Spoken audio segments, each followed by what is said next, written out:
जीवन को रथ कहा जाता है, किंतु क्यों? अब आप कहेंगे कि इसलिए क्योंकि जीवन भी रथ की ही भांति चलता रहता है। किंतु कभी आपने इस रथ को समझने का प्रयास किया? रथ में आगे अश्व होते हैं और पीछे पहिए। ये अश्व आपके कर्म और ये पहिए कर्मफल। ये अश्व जहां जाते हैं, ये पहिए उसी के पीछे पीछे आते हैं। यदि आपके अश्व यानी आपके कर्म शुभ सरल मार्ग पर चले तो आपकी यात्रा आनंदमयी होगी। यदि दुष्कर्म के बुरे पथ पर चलें तो आपकी यात्रा गड्ढों और झटकों से युक्त होगी। अब चयन आपका है, आप क्या चाहते हैं? आपकी यात्रा आनंदमयी हो या पीड़ादायी?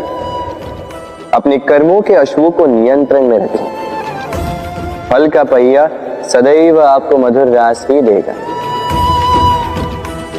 राधे राधे। बताइए श्रेष्ठ कौन? रेशम के धागे बनाने वाला या उन धागों को बुनकर वस्त्र बनाने वाला? निश्चित रूप से वस्त्र बनाने वाला। अब बताइए श्रेष्ठ क्या है? माटी को पूरे तट पर बिखेर कर रख देने वाली बाढ़ या उस माटी को समेट कर उसी से एक मूर्ति बनाने वाला मूर्ति का? निश्चित रूप से मूर्ति का। अब बताइए श्रेष्ठ कौन है? देवताओं और दानवों का वो दल जिन्हें अमृत प्राप्ति के लिए इस संसार में हलाहल फैला दिया, या वो महादेव जिन्होंने इस हलाहल को सूक्ष्म करके अपने कंठ में समाहित कर लिया? निश्चित रूप से महादेव श्रेष्ठ। इसी प्रकार संसार में छोटी छोटी बातों को बड़ा करने वाले श्रेष्ठ नहीं होते, क्योंकि छोटी छोटी नोकझोंकों को द्वंद्व में परिवर्तित करना बड़ा ही सरल है। किंतु श्रेष्ठ सदैव वो होता है जो बड़े से बड़े युद्ध को समझौता बनाकर समाप्त कर दे। राधे राधे। संसार में सबसे कठिन कार्य क्या है? कोई कहेगा पर्वत पर चढ़ना, कोई कहेगा तैरना, कोई कहेगा उड़ना। किंतु क्या ये वास्तव में कठिन है? असल में देखा जाए तो बस ये थोड़े भिन्न है। जो कर्म हमारे लिए करना थोड़े भिन्न हो, हम उसे कठिन समझ लेते हैं। जैसे तैरने की कला भिन्न है।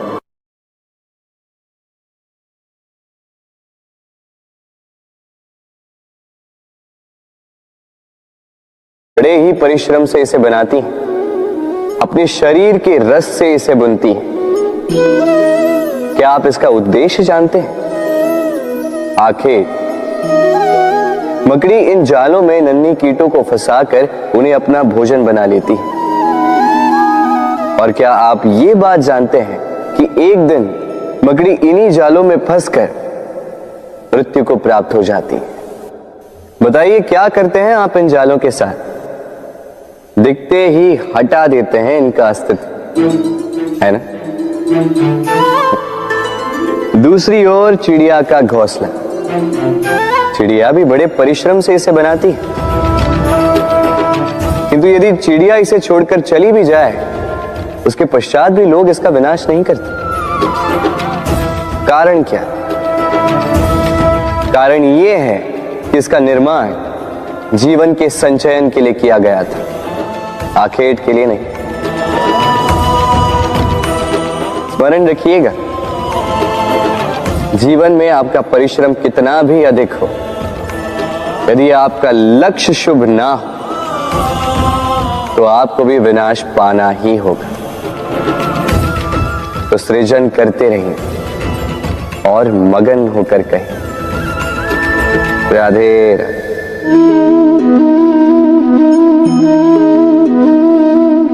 आपके विचार से मैं क्या कर रहा हूं? आप कहेंगे मैं दीपक जला रहा हूं।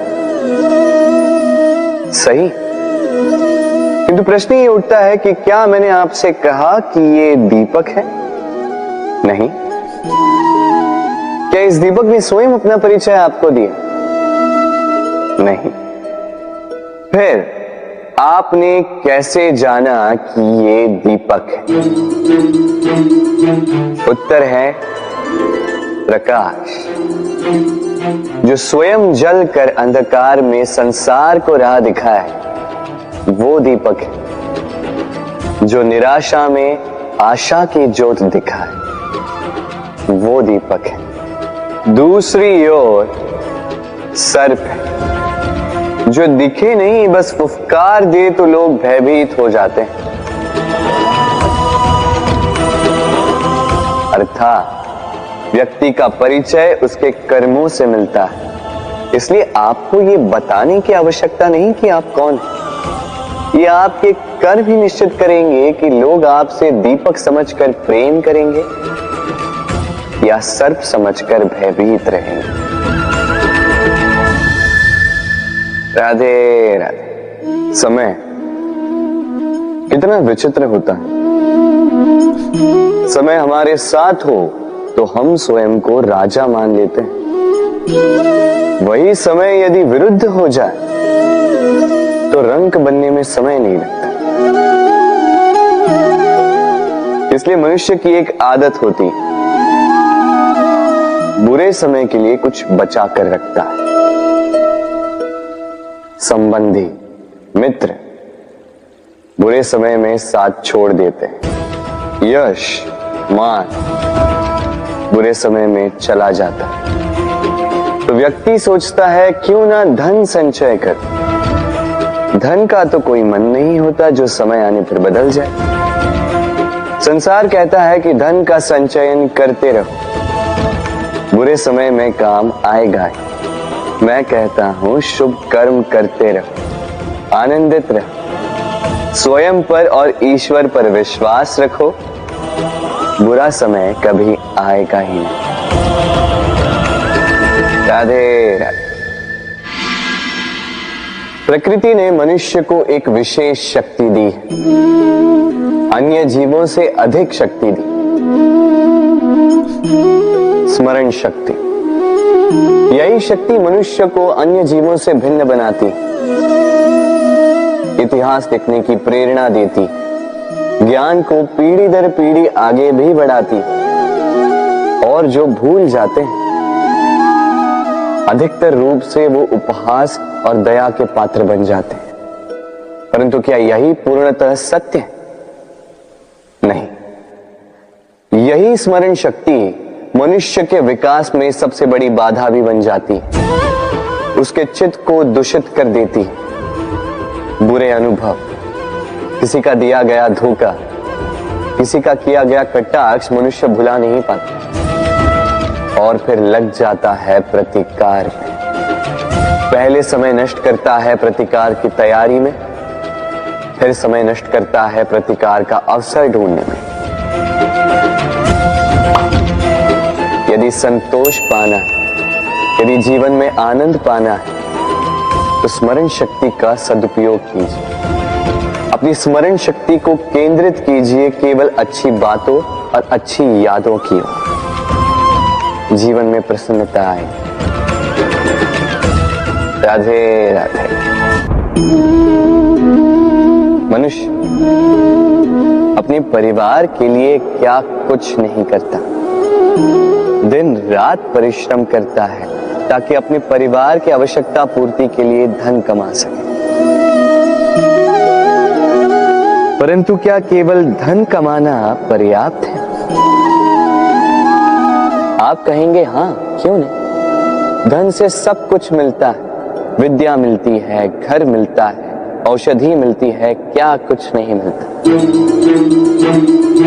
ये सब एक सीमा तक ठीक, किंतु तनिक मन से सोच के देखिए, जब बालक रोगी होता है तो वो उस कड़वी औषधि को क्यों पी लेता है? इसलिए क्योंकि उसके पिता ने उस औषधि को धन से खरीदा? नहीं, बल्कि इसलिए क्योंकि उसके सामने खड़ा उसका पिता उसे उन पर विश्वास है। विश्वास है कि वो उसे कुछ नहीं होने देंगे। ये विश्वास, ये संस्कार, ये सीख कभी धन से नहीं मिलती। ये मिलती है उस समय से जो माता पिता ने अपने संतान के साथ बिताया। इसलिए जीवन में धन अवश्य कमाई, तो अपने परिवार को भी समय दीजिए, प्रसन्नता मिलेगी। राधे राधे। मुझे बताइए, इस दीवार को तोड़ने का क्या लाभ है? यदि किसी संबंध में संदेह घर कर लेता है तो आए दिन शत्रुता की स्थिति बनी रहती है। कल कोई और कारण बन सकता है इस दीवार के पुनः बनने का। तो क्या पुनः इस दीवार को बनाएंगे काका? संबंध की पवित्रता वैसी होनी चाहिए जैसे एक माता और संतान के प्रेम में होती है। निश्चल, निर्दोष, कि बात केवल रूठने मनाने तक ही सीमित रहे।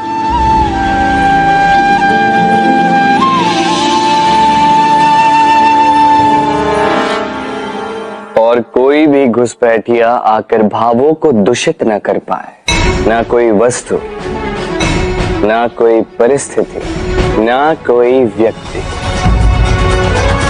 कोई उन्हें अलग न कर पाए काका। सोचिए, यदि ये दीवार पुनः बननी है तो इसे तोड़ा ही क्यों जाए? यदि मन में एक अटूट संबंध स्थापित करने का दृढ़ निश्चय ही ना हो तो क्यों तोड़े इस दीवार को? बताइए, है विश्वास, है अटूट विश्वास कि ये संबंध कभी ना टूटेगा?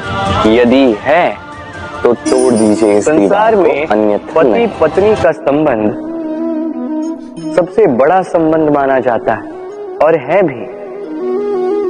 सप्तपदी लेकर 7 जन्मों तक दोनों एक दूसरे के साथ जुड़ जाते हैं, एक दूसरे के अर्धांग बन जाते हैं। अर्धांग अर्थात अर्ध अंग। क्या इसका महत्व आप समझ पा रहे हैं? अपना समस्त जीवन किसी के साथ बांटना। किंतु क्या संसार के सारे पति पत्नी एक दूसरे के साथ अपना समस्त जीवन बांट सकते हैं? क्या इसमें सभी सक्षम रह पाए हैं? अपना जीवन किसी और के साथ बांटने के लिए सबसे महत्वपूर्ण बात है स्वीकृति, स्वीकार करना। सामने वाले व्यक्ति को स्वीकार करना, उसकी अच्छाइयां भी, उसकी बुराइयां भी। संपूर्णतः रूप से व्यक्ति को स्वीकार करना होगा, तभी ये संबंध बढ़ेगा, तभी ये संबंध और भी सुंदर बनेगा। एक दूसरे के दोष ढूंढना, उन्हें गिनाना, ये केवल और केवल एक ही कार्य करता है, इस संबंध के जीवन का नाश करता है। बस बदले में होना ये चाहिए, एक दूसरे के दोष समझकर उन्हें आभास करवाए बिना उन्हें सुधार देना चाहिए, उनकी कमियों को उनकी शक्ति बना देनी चाहिए। यही तो होता है दाम्पत्य, यही होता है बुराइयों का दमन और यही होता है गुणों का उदय। राधे राधे।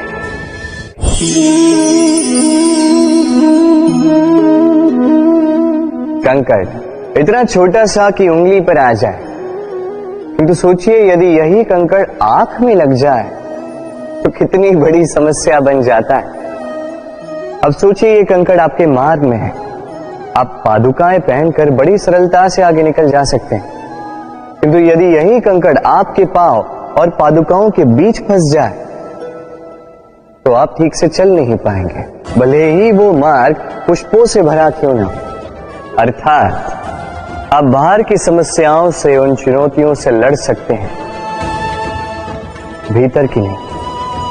भीतर की समस्याओं से लड़ना अत्यंत कठिन होता है। इसलिए सर्वप्रथम आप भीतर से शक्तिशाली हो जाइए, भीतर से पूर्ण हो जाइए, फिर आप इस संसार के समस्त समस्याओं और चुनौतियों से लड़ सकते हैं, आप विजयी हो सकते हैं। राधे राधे। प्रेम, ये प्रेम इस संसार में किसे नहीं भाता। हर किसी ने प्रेम का अनुभव किया ही। हर कोई जानता है ये प्रेम कितना सुंदर है, क्यों ना? ये प्रेम भाव इस संसार में सबसे शक्तिशाली भाव। अब हर शक्ति के साथ आते हैं कुछ उत्तरदायित्व। अब जैसे ही ये उत्तरदायित्व हमारे जीवन में आते हैं, हम सर्वप्रथम प्रेम को भूल जाते हैं। फिर हमें ये प्रेम, ये बोझ लगने लगता है। किंतु इस संसार का सत्य तो यही, हर प्रसन्नता के साथ उत्तरदायित्व आएंगे जिसका पालन हमें करना ही होगा। अब यदि मैं आपको उदाहरण दूं, आपके बगीचे में आप चाहते हैं कि एक सुंदर सा पुष्पों से भरा हुआ वृक्ष आए, तो सर्वप्रथम उसके लिए आपको जल और धूप का आयोजन करना होगा। उसके जड़ों पर दीमक ना लगे ये आपको सुनिश्चित करना होगा। उसके आसपास उगी खरपतवार वो आपको हटानी होगी। उसी के पश्चात तो आपके उस बगीचे में वो सुंदर पुष्पों से भरा वृक्ष आएगा। क्यों? इसी प्रकार होता है प्रेम भी। सर्वप्रथम आपको इसमें समर्पण का खाद जल डालना होगा। अविश्वास और संदेह, इसकी खरपतवार आपको हटानी होगी और विश्वास की ये जड़ें कभी न दुर्बल पड़े ये आपको सुनिश्चित करना होगा। उसी के पश्चात प्रेम का वास्तविक सुख आप अनुभव कर पाएंगे। राधे राधे। प्रेम, प्रेम क्या है सभी जानते हैं। सामान्य रूप से ये प्रेम आकर्षण से प्रारंभ होता है और इसमें कुछ भी बुरा नहीं है। महत्वपूर्ण बात यह है कि इस प्रेम का लक्ष्य क्या है। जिससे आपने प्रेम किया उसे पा लेना या ना पाने के कारण स्वयं को विचलित कर इस संसार से मुख मोड़ लेना। यदि कोई इन दोनों विकल्पों में से कोई एक चुनता है तो आपको बता दो, ये दोनों ही प्रेम का अंत है। प्रेम का असली अर्थ है समर्पण, संपूर्ण निस्वार्थ समर्पण। ऐसा प्रेम जिसमें जिनसे आपने प्रेम किया उसको पाने की प्रसन्नता आपका लक्ष्य नहीं है। जिनसे आपने प्रेम किया उसे प्रसन्न करना आपका लक्ष्य हो। ये प्रेम ईश्वर है। किंतु यदि इस प्रेम में पूर्णतः समर्पित नहीं होंगे तो इस प्रेम में एक आकार नहीं हो पाओगे। किंतु यदि इस प्रेम में स्वयं को पूर्णतः समर्पित कर दिया तो समझो इसी प्रेम में आप ईश्वर पाओगे। राधे राधे। सम्मान, संबंध दोनों एक दूसरे के साथ ऐसे जुड़े हैं जैसे दीपक और बाती। ना कोई कम है ना कोई अधिक, दोनों का अधिकार समान होना चाहिए। जैसे पति पत्नी का संबंध। अब इसमें पति का अर्थ स्वामी नहीं, साथी। उसका कर्तव्य है साथ देना, आदेश देना नहीं। और ये संबंध सहकार से बनता है, अधिकार से नहीं। हाथ बढ़ाने से बढ़ता है, उंगली उठाने से नहीं। यदि इस संबंध में एक दूसरे का मान रखोगे, एक दूसरे का सम्मान करोगे, तभी ये संबंध बढ़ेगा, तभी ये संबंध अभिमान योग्य बनेगा। राधे राधे। सूर्य की किरणें कितनी दिव्य होती हैं ना। प्रतीत ही नहीं होता कि ये सूर्य रात्र भर अंधकार से जूझ रहा था। ये सूर्य प्रतिदिन उदित होता है ये भुलाकर कि पिछली सांझ में ये डूब गया था, फिर से उदित होता है, सारे संसार को प्रकाश देता है। यही अंतर है हम में और सूर्य में। सूर्य बीती को बिसार कर आगे बढ़ता है, हम प्रतिदिन भोर में उठते हैं, वही पुरानी बातों को साथ लेकर चलते हैं, उसी कड़वाहट में स्वयं को लपेट लेते हैं। अब यही बीती बातों की श्रृंखला हमें जीवन में आगे बढ़ने ही नहीं देती। देखिए, यही जीवन है। भूल सबसे होती है, अपयश सबको मिलता है, सबकी यात्रा में असफलता लिखी है, सभी बुरे दिन देखते हैं। किंतु इन सारी बातों को भुलाकर जब जीवन में आगे बढ़ोगे, तभी तो इस संसार में, इस आकाश में सूर्य बनकर चमकोगे, तभी तो इस संसार को प्रकाश दोगे। इसलिए प्रतिदिन जागिए, एक नए जन्म के साथ, एक नए उत्साह के साथ, एक नए लक्ष्य के साथ, क्योंकि ये बीती बातें आपको पीड़ा देने के लिए नहीं है, केवल शिक्षा देने के लिए होती हैं।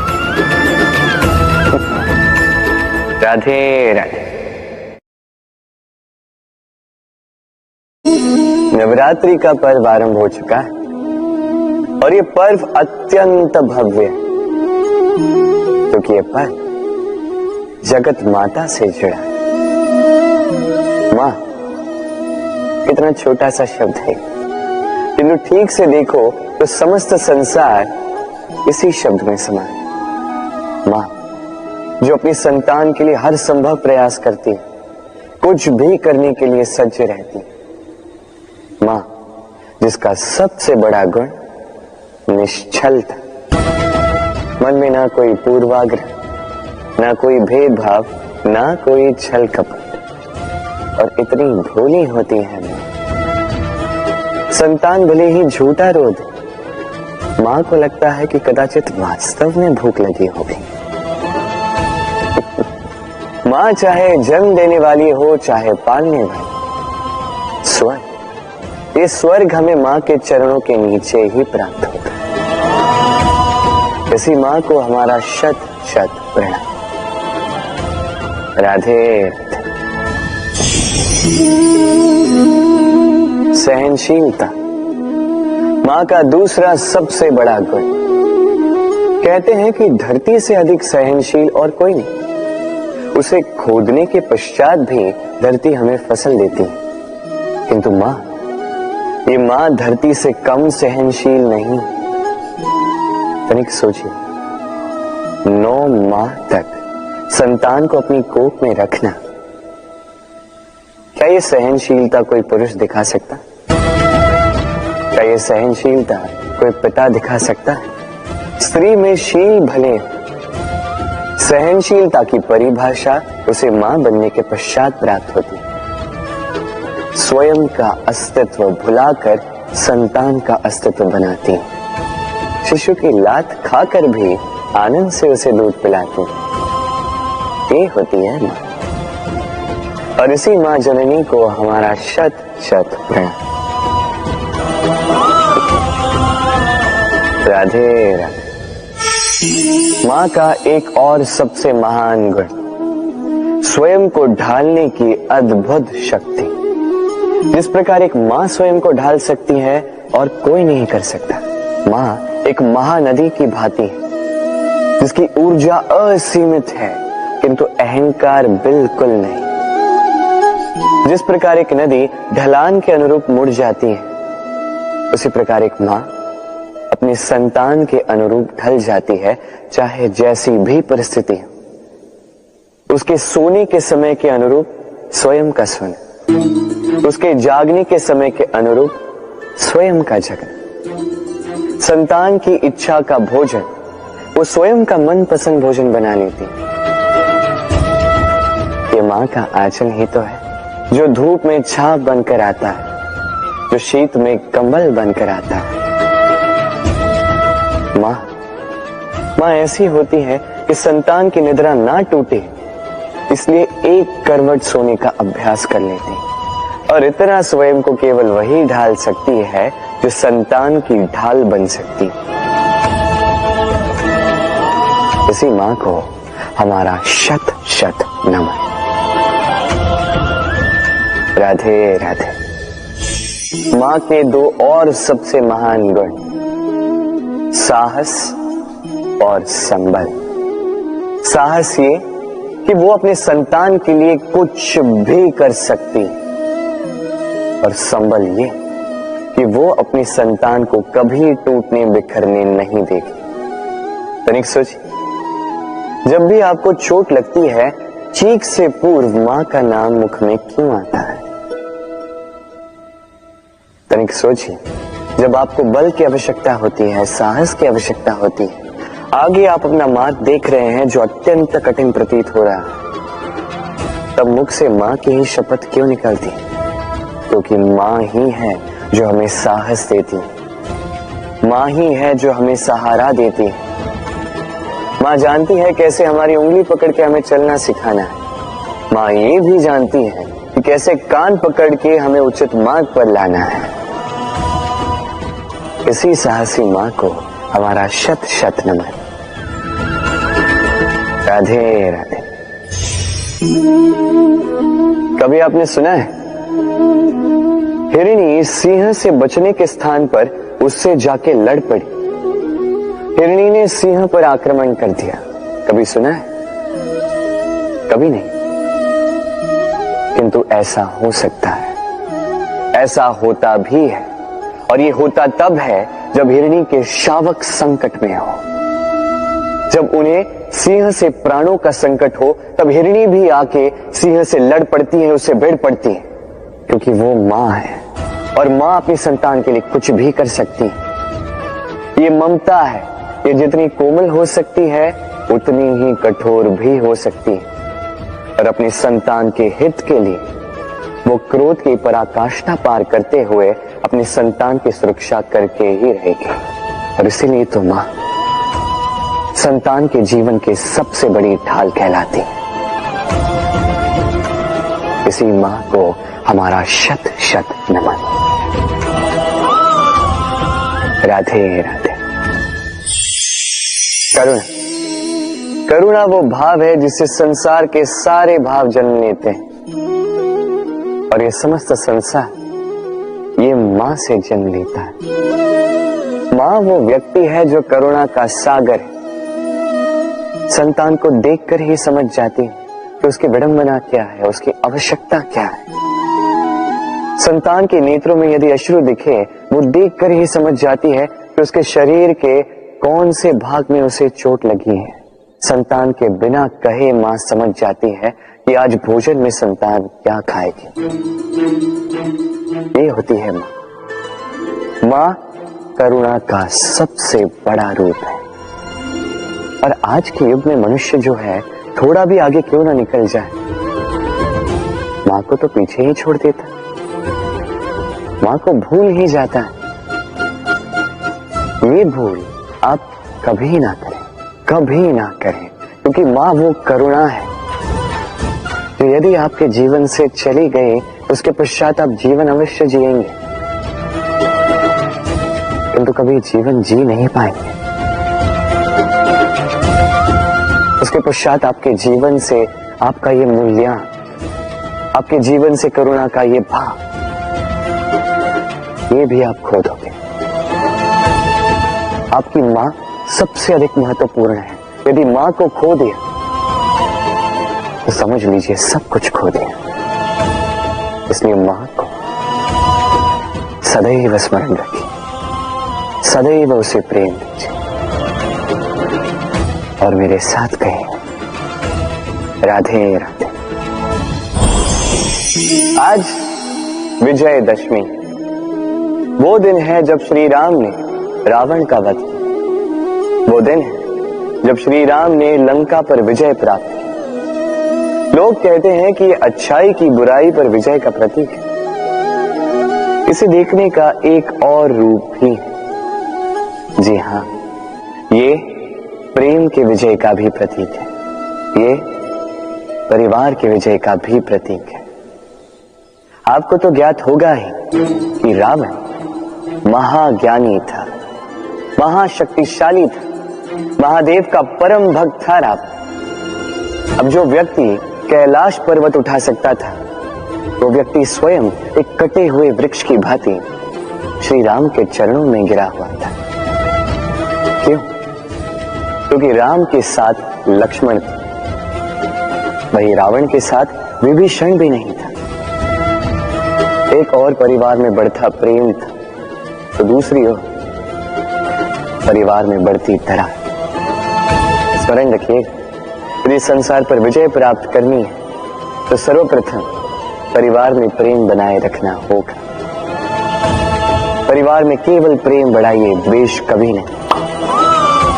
आप सदैव सुखी रहें और जीवन की हर बाधा पर आप विजय प्राप्त करें। राधे राधे। देखिए, कल जो आने वाला है उसके लिए आज को व्यर्थ करना अनुचित है। हमें इस प्रकृति से यही सोच, यही सीख पानी चाहिए।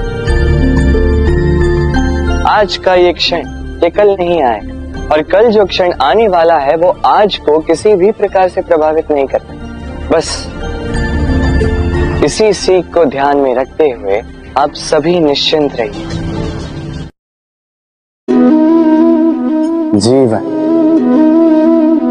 क्या है? ये जीवन, हम जन्म लेते हैं, बड़े होते हैं, हमारे माँ बाप हमें पालते हैं, फिर उनके धन से हमारा बालपन बीतता, फिर हम बड़े होते हैं, हम विवाह कर लेते हैं, हमारी संतानें होती, हम उनको पालते हैं, फिर हम वृद्ध हो जाते हैं और एक दिन इस संसार से चले जाते हैं।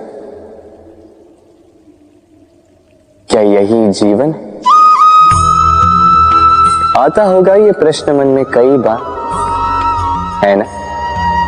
अब तनिक जल की यात्रा देखिए।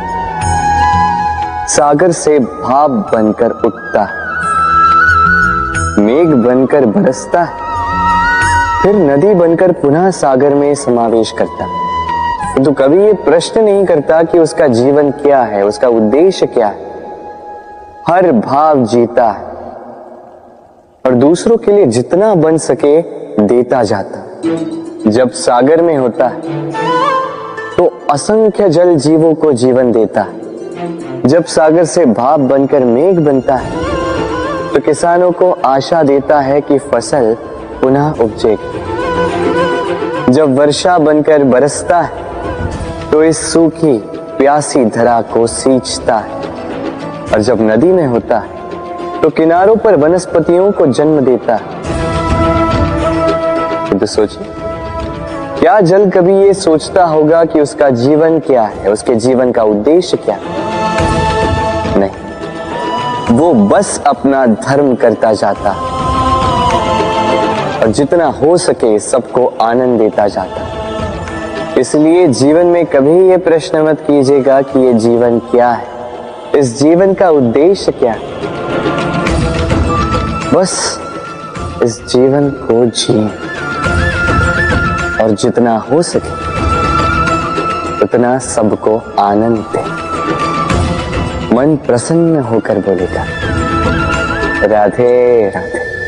कभी वर्षा के कारण बने कीचड़ से होकर आप अपने घर गए? पादुका पहनने के कारण आप उस कीचड़ से तो बच जाते, किंतु उन पादुकाओं द्वारा उड़ने वाली कीचड़ की बूंदें आपके वस्त्रों को मैला कर ही देती। किंतु फिर भी उन बूंदों से आपके वस्त्र मैले हो जाएंगे, इस कारण से आप पादुका पहनना तो नहीं छोड़ते। इसी प्रकार जीवन में कुछ ऐसे लोग भी आते हैं पादुका की भांति, जो आपको कीचड़ से तो बचा लेते हैं, किंतु वस्त्र रूपी आपके मन पर शंका के दाग लगा ही जाते हैं। इन लोगों के कारण से मन को खिन्न करने की आवश्यकता नहीं है। आवश्यक है ये सोचना कि आपको आपके पांव कीचड़ से बचाने या आपके वस्त्र। जीवन में गंभीर होना अच्छी बात है, किंतु हर बात को यदि गंभीरता से लेने लगोगे तो जीवन का आनंद समाप्त हो जाएगा। ये संसार अनित्य है, यहाँ पे ऐसा कुछ भी नहीं जो सदा के लिए जीवित रहेगा। तो जब तक ये जीवन है, संतोष और आनंद से जिए। स्वयं पर छिटकने वाले कीचड़ पर ध्यान ना दें, बस आनंद बांटते रहें। मन प्रसन्न होकर बोले, राधे राधे। व्यक्ति को जब अपने प्रेम को खो देने का भय होता है तो वो अपने प्रेम को इतने कस के पकड़ कर रखता है कि प्रेम को ही पीड़ा होने लगती है। प्रेम पा तो लेता है किंतु उसे कैसे सहेजना है ये जब उसे नहीं समझ आता तब वो उस प्रेम पर स्वामित्व पाने का प्रयास करता है और यहीं जन्म लेती है असुरक्षा की ये भावना, ईर्ष्या। तो एक लंबे वियोग के पश्चात दो प्रेमी एक दूसरे से पुनः मिलते हैं तो सबसे पहला भाव जो उनके मन में आता है वो ये कि कैसे एक क्षण के लिए भी अपने प्रेमी को स्वयं से दूर न जाने दो, कैसे अपने जीवन का एक एक क्षण अपने प्रेमी के साथ बिता। प्रयास ये रहता है दाऊ, इन दो प्रेमियों के मध्य में कोई भी ना आ पाए और जब ये नहीं हो पाता तब जागती है ईर्ष्या, परीक्षा। एक ऐसी व्यवस्था जिससे मुझे, आपको, सबको कहीं ना कहीं दो चार होना ही पड़ता है। स्मरण कीजिए अपना बालपन। आप परीक्षा देने बैठे हैं। अब कुछ बालक ऐसे होते हैं जो वर्ष भर परिश्रम करते हैं, पढ़ते हैं, मन से परीक्षा देते हैं। कुछ बालक ऐसे होते हैं जो अपने आसपास बैठे बालकों की नकल करते हैं और परीक्षा में उत्तीर्ण भी हो जाते हैं। बुरा लगता है ये सोचकर कि कोई बिना किसी परिश्रम के परीक्षा में उत्तीर्ण कैसे हो सकता है। किंतु स्मरण रखिएगा, जो नकल करते हैं वो परीक्षा में उत्तीर्ण हो सकते हैं, सफल नहीं, क्योंकि वो नकल करते हैं बिना प्रश्न को समझे, बिना उत्तर का तरीका निकाले। यही हमारे साथ भी होता है। हम हमारे जीवन में दूसरों को देखते हैं, उनकी नकल करते हैं, उनकी भांति बनने का प्रयास करते हैं, किंतु ना हमारे जीवन में सफलता आती है ना आनंद आता है। क्यों? क्योंकि हम एक विशेष बात भूल जाते हैं कि प्रत्येक मनुष्य का व्यक्तित्व भिन्न होता है। आप दूसरों की नकल करके अपना जीवन व्यतीत कर सकते हैं, किंतु यदि अपने जीवन में सफलता लानी, यदि अपने जीवन में आनंद लाना है तो स्मरण रखिए, स्वयं के प्रश्नों का उत्तर जीवन में स्वयं को ही खोजना होगा। राधे।